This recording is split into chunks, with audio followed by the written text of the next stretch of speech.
ವಾಸುದೇವ, ಉಭಯ ಸೈನ್ಯಗಳ ಮಧ್ಯೆ ರಥವನ್ನು ನಿಲ್ಲಿಸು.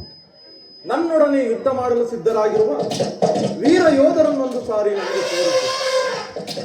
ದುರ್ಯೋಧನ ಹಿತಾಕಾಂಕ್ಷೆಯಿಂದ ಪ್ರಾಣಗಳನ್ನು ತೃಣಪ್ರಾಯವಾಗಿ ಪರಿಗಣಿಸಿ ಕುರುಕ್ಷೇತ್ರದಲ್ಲಿ ಸಮ್ಮಿಳಿತರಾಗಿರುವ ಕ್ಷತ್ರಿಯ ಯೋಧರನ್ನೊಂದು ಸಾರಿ ನನಗೆ ತೋರಿಸು. ನಿನ್ನ ಇಚ್ಛೆ ಅರ್ಜುನ.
ಇಚ್ಛೆ ಅರ್ಜುನ.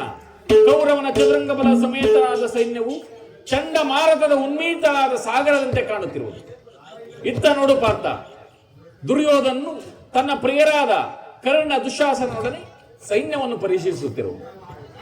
ಅದರ ಹಿಂದೆ ಸಿಂಧು ರಾಜನಾದ ಶಕುನಿಯು ಜಯದ್ರಥನ ಬಲಗಡೆ ಒಂದೇ ವಿಧವಾದ ಚತುರಾಶ್ವತ್ಥದಲ್ಲಿ ಕುಳಿತಿರುವವರೇ ಕೌರವನ 98 ಮಂದಿ ಸಹೋದರರು. ಆ ಸಮೂಹದಲ್ಲಿ ದುರ್ಯೋಧನನ ಮಕ್ಕಳು ಸಹ ಇದ್ದಾರೆ. ಅವರ ರಕ್ಷಣೆಗಾಗಿ ಧನುರ್ಧಾರಿಯಾಗಿ ನಿಂತಿರುವನೇ ದ್ರೋಣನ ಪಕ್ಕದಲ್ಲಿ ವಲ್ಕಲಧಾರಿಯಾಗಿ ಗಂಭೀರ ಮುದ್ರೆಯಿಂದ ನಮ್ಮನ್ನು ಗಮನಿಸುತ್ತಿರುವನೇ ಅಶ್ವತ್ಥಾಮ. ಇತ್ತ ನೋಡು ಪಾರ್ಥ, ಸ್ವರ್ಣಮಯ ಅಶ್ವಶೋಭಿತ ರಥದಲ್ಲಿ ಶ್ವೇತವಸನಧಾರಿಯಾಗಿ ಕಂಗೊಳಿಸುತ್ತಿರುವ ಆ ಮಹಾಪುರುಷನೇ ಕೌರವರ ಸೇನಾಧಿಪತಿ ಭೀಷ್ಮ. ನೆರೆಗೋದಲಿಯಿಂದ ತುಂಬಿರುವ ಆತನ ಮಸ್ತಕದಲ್ಲಿ ಅಧಿಕಾರದ ಮಕಟವು ಬೆಳಗುತ್ತಿರುವುದು. ಆತನು ನಿಮ್ಮ ಪಿತಾಮಹನು. ಭರತ ವಂಶ ಕೀರ್ತಿ ಜ್ಯೋತಿಯನ್ನು ಬೆಳಗಿಸುವ ಮುನ್ನ ಆತನಿಗೆ ವಂದಿಸು. ಆಜ್ಞೆ ಮಾಧವ. ಭೀಷ್ಮನ್, ಕುರು ಪಿತಾಮಹ, ಇಗೋ ನಿನಗೆ ವಂದಿಸುವೆ. ಈ ಅರ್ಜುನನ ಪ್ರಣಾಮಗಳನ್ನು ಸ್ವೀಕರಿಸು.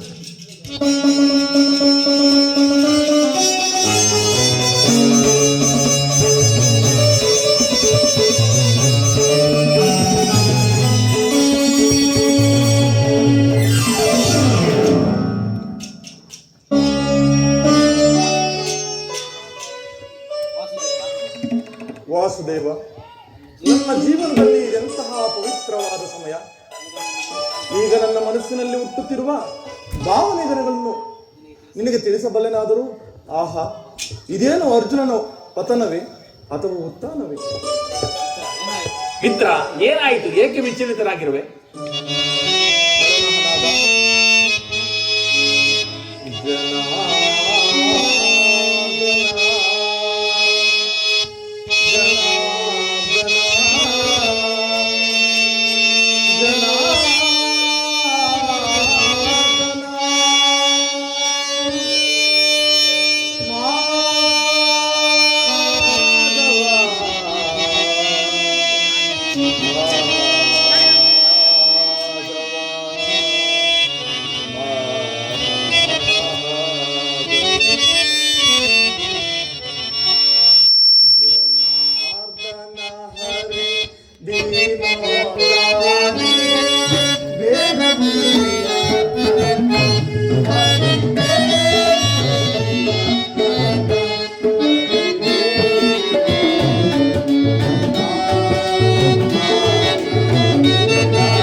ಏನು ಹೇಳಲಿ ಕೃಷ್ಣ, ಅಂಗ ಪ್ರತ್ಯಂಗಗಳಲ್ಲಿ ದಾರುಣ ಬೇಸಿಗೆಯ ಬಿಸಿಲಿನಿಂದ ಬೆಂಡು ತಾವರೆಯಂತೆ ಮುಖವು ಬಾಡಿರುವುದು,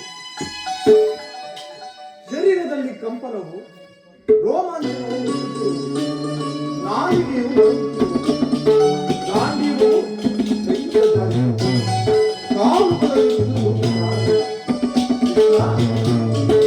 ನೋಡುತ್ತಿರುವುದಾದರೂ ಏನು? ಇವರೆಲ್ಲರೂ ನನ್ನ ಬಂಧು ಬಾಂಧವರು, ಮಿತ್ರರು, ಜ್ಞಾತಿಗಳು, ಗುರು ಹಿರಿಯರು. ಇವರೆಲ್ಲೆಷ್ಟು ಜನರ ಧಮನಿಗಳಲ್ಲಿ ಭರತ ವಂಶದ ಪವಿತ್ರ ರಕ್ತವು ಹರಿಯುತ್ತಿರುವುದೆಂಬುದನ್ನು ಬಲ್ಲೆಯ? ರಾಜ್ಯದ ಮೇಲಿನ ಆಸೆಯಿಂದ ನಾನಿವರನ್ನು ಒದಿಸಲು ನನ್ನಿಂದಾಗದು. ಮೂರು ಲೋಕದ ಸಾರ್ವಭೌಮ ಪದವಿಗಾಗಿ ಜ್ಞಾತಿವರಿಗೆ ಈ ಗುರು ಹಿಂಸೆಗೆ ಕೈ ಹಾಕಲಾರೆ. ರಥವನ್ನು ತಿರುಗಿಸುತ್ತ ನನಗೆ ಈ ಯುದ್ಧವು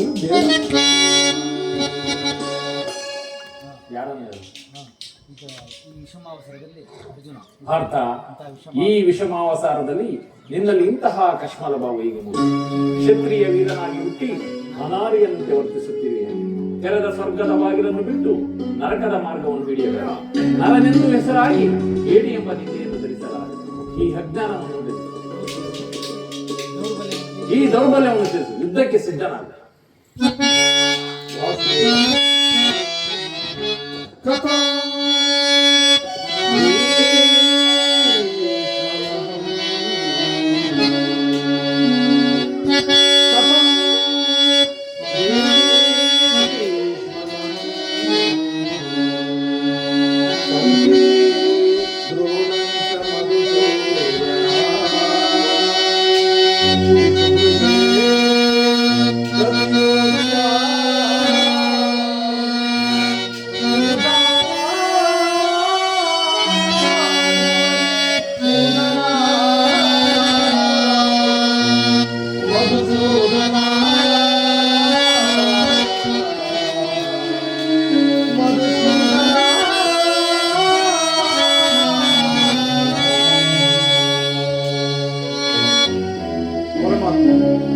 ಗುರು ಸೈನ್ಯದ ಕಡೆ ಒಂದು ಸಾರಿ ದೃಷ್ಟಿಸುವುದು.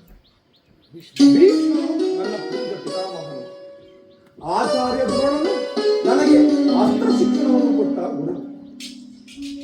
ಪೂಜಾರ್ಹರಾದ ಇವರ ಮೇಲೆ ಬಾಣವನ್ನು ತೊಡುವುದೇ ಗುರುವದೆಯಿಂದ ಲಭಿಸುವ ಸಂಪತ್ತಿಗಿಂತ ಭಿಕ್ಷಾವೃತ್ತಿಯು ಶ್ರೇಯಸ್ಕರವು. ಬಂಧು ಬಾಂಧವರ ರಕ್ತದಿಂದ ತೋಯಿದ ರಾಜ್ಯ ಭೋಗವನ್ನು ಅನುಭವಿಸುವ ಇಚ್ಛೆಯು ನನಗಿಲ್ಲ. ಅಶಾಶ್ವತವಾದ ರಾಜ್ಯಲೋಭಕ್ಕೊಳಗಾಗಿ ಶಾಶ್ವತವಾದ ಧರ್ಮವನ್ನು ನಾಶಪಡಿಸಲು ನನ್ನಿಂದಾಗಲಿ. ಸ್ವಜನವದೆಯು ನನಗೆ ಸಮ್ಮತವಿಲ್ಲ. ಯಾರನ್ನು ಯಾರು ವಧಿಸುವುದು ಅರ್ಜುನ? ಅಳಿವಿಲ್ಲದ ಆತ್ಮವನ್ನು ವಧಿಸಲು ಅಸಂಭವ. ಮನುಷ್ಯನು ಹರಿದು ಹೋದ ಬಟ್ಟೆಯನ್ನು ಬಿಸಿಟು ಹೊಸ ಬಟ್ಟೆಯನ್ನು ಧರಿಸುವಂತೆ ಆತ್ಮವು ಜೀರ್ಣವಾದ ದೇಹವನ್ನು ಬಿಟ್ಟು ಬೇರೊಂದು ದೇಹವನ್ನು ಸೇರಿಸುತ್ತದೆ. ಮರಣವು ದೇಹದ ಅವಸಾನವೇ ಹೊರತು ಅವಿನಾಶಿಯಾದ ಆತ್ಮದ ಅವಸಾನ. ಜನನ ಮರಣಗಳು ಆತ್ಮನ ಅನಂತ ಪ್ರವಾಸದ ಎರಡು ಮುಖಗಳು. ಹುಟ್ಟಿದವನಿಗೆ ಮರಣವು ತಪ್ಪದು, ಮರಣ ಹೊಂದಿದವನಿಗೆ ಮೊದಲೇ ಪುನರ್ಜನ್ಮನು ವಂಶವಾಗಿದೆ. ಅವಶ್ಯಕವಾಗಿ ಆಗಬೇಕಾದಕ್ಕೆ ಮೂಢನಂತೆ ಚಿಂತಿಸಿ ಫಲವೇನು? ಯುದ್ಧವು ಕ್ಷತ್ರಿಯನ ಧರ್ಮ. ನಿನ್ನ ಧರ್ಮವನ್ನು ನೀನು ಪರಿಪಾಲನೆಯನ್ನು ಮಾಡು. ಪರಮಾತ್ಮ, ಯುದ್ಧದ ಹೆಸರೆತ್ತಿದರೆ ನನ್ನ ಹೃದಯವು ಕಂಪಿಸಿಕೊಳ್ಳುವುದು. ದುಸ್ಸಹ ಶೈತ್ಯಾಧಿಕ್ಯದಿಂದ ಸರ್ವಾಂಗಗಳು ನಿಷ್ಕೇಷಿತವಾಗುವುದು. ನಾನು ಹೇಳಿಯಲ್ಲ, ಆದರೂ ಪಾಪ ಭೀತಿಯಿಂದ ಯುದ್ಧ ವಿಮುಖನಾಗಿರುವೆನು. 7 ಕ್ಷತ್ರಿಯನಿಗೆ ಯುದ್ಧದ ಹೊರತಾಗಿ ಮತ್ತಾವ ಧರ್ಮವೂ ಇಲ್ಲವೇ?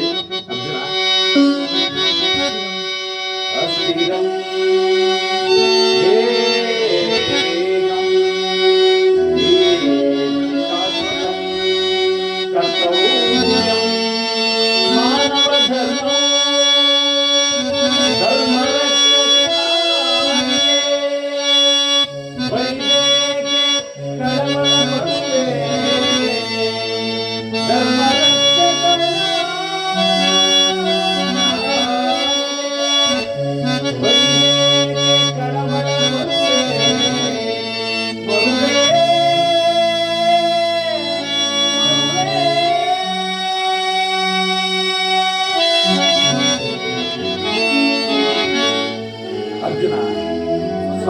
ಪಾಲನೆಯಲ್ಲಿ ಪ್ರಾಣಗಳನ್ನಾದರೂ ತ್ಯಜಿಸಬಹುದು, ಆದರೆ ಪರಧರ್ಮ ಅವಲಂಬನವು ಅನರ್ಥಕ. ನೆನಪಿರಲಿ ಅರ್ಜುನ, ಇದು ಧರ್ಮಯುದ್ಧ. ಈ ಯುದ್ಧದಿಂದ ನೀನು ಯುದ್ಧಕ್ಕೆ ಸರಿದಿದ್ದೆ ಆದರೆ ಅಕೀರ್ತಿ ಬಾಧೆ ನೆನೆಸಿ. ನಿನ್ನಂತಹ ಸಂಭಾವಿತನಿಗೆ ಅಕೀರ್ತಿಯು ಮರಣಕ್ಕಿಂತಲೂ ಘೋರವಾದುದು. ಶತ್ರುಗಳು ನಿನ್ನನ್ನು ಹೇಳಿ ಎಂದು ನಿಂದಿಸುವರು, ಮಿತ್ರರು ನಿನ್ನನ್ನು ವಂಚಕನೆಂದು ಹಳೆಯುವರು. ಈ ಅಜ್ಞಾನದಿಂದ ನೀನು ಕರ್ಮಭ್ರಷ್ಟನಾಗಬೇಡ.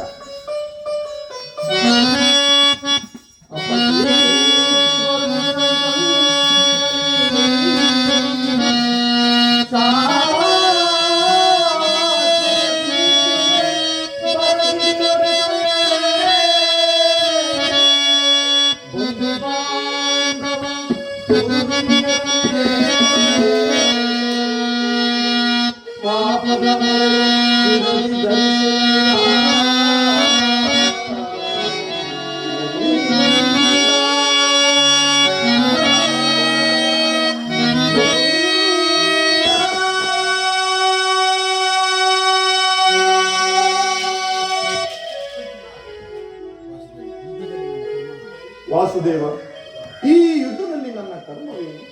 ಧರ್ಮ ನಾಶವು ಅಥವಾ ಧರ್ಮ ರಕ್ಷಣೆಯು ಉಭಯ ಭ್ರಷ್ಟನಾಗದಂತೆ ನನಗೊಂದು ದಾರಿಯನ್ನು ತೋರಿಸುವ ವಾಸುದೇವ. ಅರ್ಜುನ, ಕರ್ಮವು ಮಾನವನ ಜೀವನದ ರಾಜಮಾರ್ಗ. ನೀನು ಮೊದಲು ಕರ್ಮ ತತ್ಪರವನಾಗು. ಫಲಾಫಲಗಳನ್ನು ಚಿಂತಿಸದೆ ಮೊದಲು ನಿರ್ದಿಷ್ಟ ಕರ್ಮವನ್ನು ಆಚರಿಸು.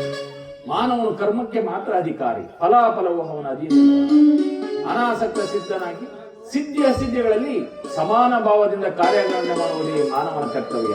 ಅಸ್ತ್ರಗಳನ್ನು ಧರಿಸು, ಕರ್ಮಯೋಗಿ ಎನಿಸು. ಇಹದಲ್ಲಿ ಕೀರ್ತಿಯನ್ನು, ಪರದಲ್ಲಿ ಸ್ವರ್ಗವನ್ನು ಪಡೆಯು. ಹೇ ಜನಾರ್ದನ, ಈ ದಿವ್ಯವಾಣಿಯಿಂದ ನನ್ನ ಹೃದಯದ ಪ್ರಸ್ತುತ ಪ್ರಜ್ಞೆಯನ್ನು ಎಚ್ಚರಿಸುತ್ತಿರುವ ನೀನು ಯಾರು? ಹೇ ಕರ್ಮಯೋಗಿ, ಇಹಲೋಕದಲ್ಲಿ ನಿನ್ನ ನಿರ್ದಿಷ್ಟ ಕರ್ಮವೇನು? ಅರ್ಜುನ, ನಾವಿಬ್ಬರೂ ಸಹ ಭೂಮಿಯ ಮೇಲೆ ಅನೇಕ ಬಾರಿ ಜನ್ಮಗ್ರಹಣವನ್ನು ಮಾಡಿರುವುದು. ಅವುಗಳ ನೆನಪು ನನಗಿರುವುದು, ನಿನಗಿಲ್ಲ. ನಾನು ಜನ್ಮ ಜರಾರಹಿತನು, ಅವ್ಯಾತ್ಮನು, ಪಂಚಭೂತಗಳಿಗೆ ಒಡೆಯನು. ಯಾವಾಗ ಧರ್ಮದ ಪತನವು ಅಧರ್ಮದ ಉದ್ಧಾರವಾಗುವುದು, ನಾನು ಭೂಮಿಯ ಮೇಲೆ ಮತ್ತೆ ಜನ್ಮವನ್ನು ಎತ್ತುವನು. ಸಜ್ಜನ ಪಾಲನೆ, ದುಷ್ಟರ ನಾಶಗೈಯುವುದೇ ನನ್ನ ಅವತಾರದ ಉದ್ದೇಶಗಳು. ಹೇ ಪರಮಾತ್ಮ, ನಿನ್ನ ಅವತಾರದ ಗುರುತುಗಳೇನು? ನಿನ್ನನ್ನು ತಿಳಿಯುವ ಬಗೆ ಹೇಗೆ? ಉತ್ತರವನ್ನು ಕರುಣಿಸಿ ಮಹಾಮಹಿಮ. ಯದಾ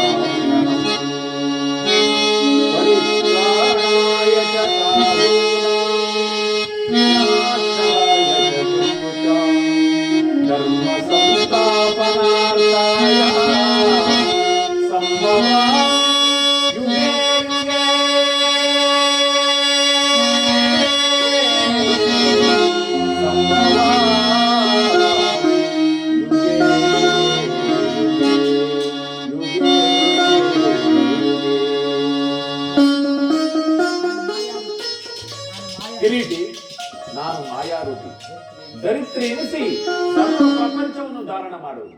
ಜಲರೂಪದಿಂದ ಅವುಗಳಿಗೆ ಜೀವ, ಅಗ್ನಿಮಯನಾಗಿ ಅವುಗಳ ಶಕ್ತಿಯನ್ನು ಉದ್ದಿಸುವೆನು. ವಾಯುವೆನಿಸಿ ಚಲಿಸುವೆನು, ಆಕಾಶವೆನಿಸಿ ಇಡೀ ವಿಶ್ವವನ್ನೇ ವ್ಯಾಪಿಸುವೆನು. ಮನೋಗುಣ, ಬುದ್ಧಿ, ಅಹಂಕಾರವೆಂಬ ತ್ರಿಗುಣಾತ್ಮಕ ರೂಪದಿಂದ ಮಾನವನ ಪ್ರಜ್ಞೆಯನ್ನು ಜಾಗೃತಗೊಳಿಸಿ ಬಹು ಆತ್ಮವಿಕಾಸದ ರಾಜಪಥದಲ್ಲಿ ನಡೆಸುವೆನು. ಬಹು ರೂಪಾತ್ಮಕನಾದ ಪ್ರಭವ, ಪ್ರಳಯ, ಉದಯ, ವಿನಾಶಗಳಿಗೆ ನಾನೇ ಕಾರಣ.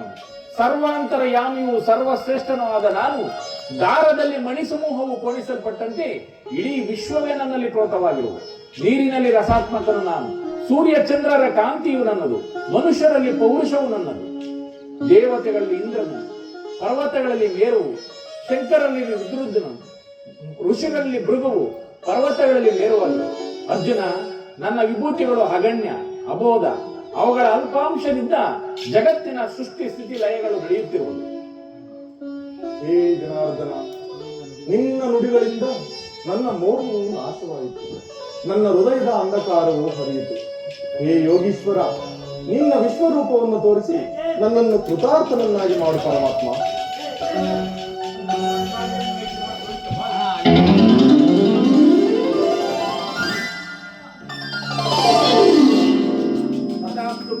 ಸಂಹಾರಮೂರ್ತಿಯ ದರ್ಶನವನ್ನು ಮಾಡುವುದು.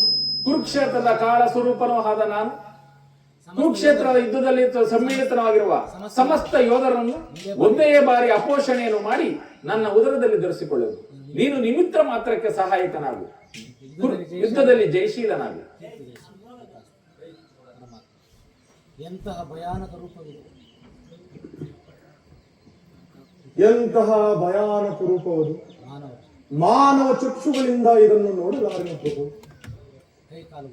ವಾಕ್ಸ್ಫೂರ್ತಿ ಇಲ್ಲ, ಕೈ ಕಾಲುಗಳು ಕಂಪಿಸುವುದಿರುವುದು. ಹೇ ಕರುಣಾಮಯನು, ನಿನ್ನ ಸೌಮ್ಯ ರೂಪವನ್ನು ಧಾರಣ ಮಾಡು.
ಭಕ್ತ ಹೃದಯದಲ್ಲಿ ಆನಂದ ತರಂಗಗಳನ್ನೆಬ್ಬಿಸುವ ನಿನ್ನ ಸದಾ ಮಧುರವಾದ ಮಂದವಾಸ ತೋರಿಸು. ಹೇ ಗೋಪಿಕಾ ವಲ್ಲಭ, ಲಲನಾ ಚಿತ್ತರಂಜಕವಾದ ನಿನ್ನ ಗಂಭೀರ ಸುಹಾಸ ವದನವೆಲ್ಲಿ? ತಥಾಸ್ತು ಪಾರ್ಥ, ನನ್ನ ಭಯವನ್ನು ಬಿಡು ಪ್ರಾಣಸಗ. ಗದಾಶಬ್ದ ಶೋಭಿತನಾದ ನನ್ನ ಸೌಮ್ಯ ಮೂರ್ತಿಯ ದರ್ಶನವನ್ನು ಮಾಡು. ಸಾಗರ ಮಧ್ಯದಲ್ಲಿ ಪ್ರಶಾಂತ ಜಲರಾಶಿಯಲ್ಲಿ ಸಾಗುವ ನೌಕೆಯಂತೆ ನಿನ್ನ ನೌಕೆಯು ಪಥಭ್ರಷ್ಟಲಾಗದಂತೆ ದಡವನ್ನು ಮುಟ್ಟಿಸಲು ಪ್ರೇರಣಾಧಾರನಾಗಿ ನಿಂತಿರುವನು. ತೆಗೆದುಕೋ ಧನುರ್ಬಾಣಗಳನ್ನು, ಮೊಳಗಿಸು ಯುದ್ಧರ ರಣಕಾಟ ಎಂದು.